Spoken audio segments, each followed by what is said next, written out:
We normally come down to these last couple of days, whether it's a state election or a federal election, and we always come and say, and this is the most important election ever. This year we're telling the truth. Oh, yeah. This year we're telling the truth. What we have learned is you just can't take a flyer on putting somebody in leadership who doesn't know how to lead. Yeah. You know, you just can't do it with the greatest nation on earth. And it's not like, oh, you know, okay, it didn't work out so well. No, people died. A lot of them. And as I've gotten older, I'm 62 now, I've kind of realized when bad things happen, it's almost more because of the bystanders than the perpetrators.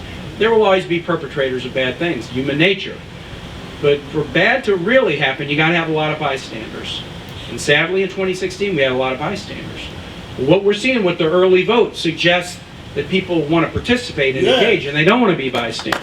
We have to make sure that we elect wonderful candidates up and down the ballot, starting with Joe Biden and Kamala Harris.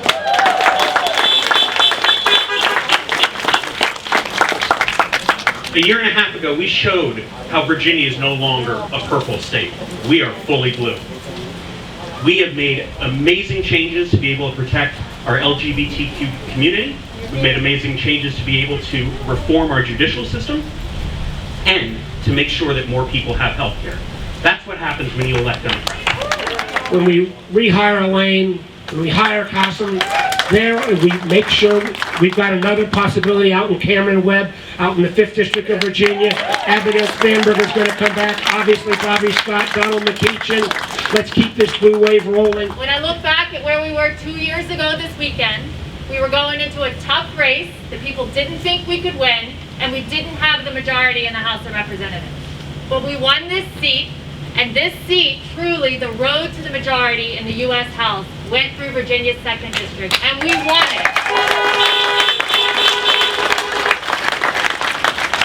And I like to pause and think about where we would be right now. Where would our country be if we didn't have the majority in the House? If we didn't have a single check on this administration? So the work that you did 2 years ago helped me get to Washington. It helped us win the majority in the House, and we're going to keep that majority, and we're going to keep this seat on Tuesday with your hard work. As I said last Saturday, when you get a good congresswoman, keep her.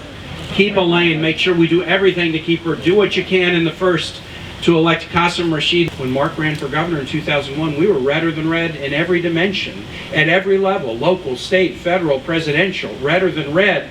And now 20 years later, we just had an amazing run, and it's been because of you. No state in this country has turned around as much as Virginia, and that's because of you. Yeah. And that means that a Ralph Northam can go to a legislature and get equal rights amendment ratified, and LGBT protection and common sense gun rules and protection for the Chesapeake Bay, and raising the minimum wage, and making Virginia one of the states where it's easiest to vote in the country instead of one of the hardest. Because with Joe Biden and Kamala Harris, we are going to make sure that science rules and we get the virus behind us.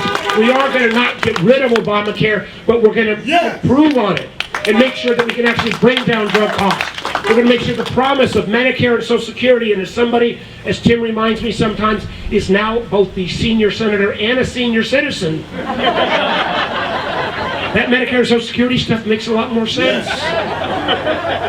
And candidly, as we get this economy reopened, one of the things, as a former telecom guy, high-speed internet broadband connectivity is a necessity in 2020 and going forward.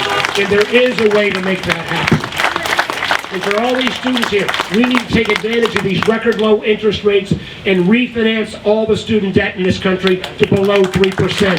If you can get a mortgage for under 3%, you shouldn't be paying 7 or 8% for student debt. That will happen after Tuesday. But I think what we'll see is that Americans want to re-embrace character and compassion and confidence to trade out for death and division and depression. And that's what we've got to do on Tuesday night. This pandemic is serious. We have a president that says we've turned the corner. Really?